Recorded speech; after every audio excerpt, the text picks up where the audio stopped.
Okay, today we'll be installing a UHF mirror mount on the 76 Land Cruiser. Step one, we just undo this screws. Step two, we get the Vogue Industries mirror mount, and then we just pop it in like this.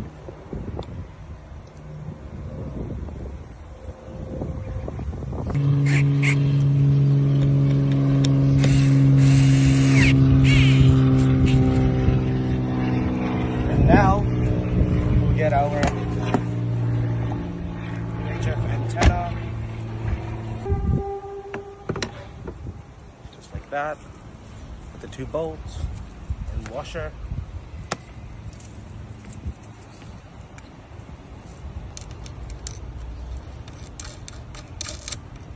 We just tighten up just like that.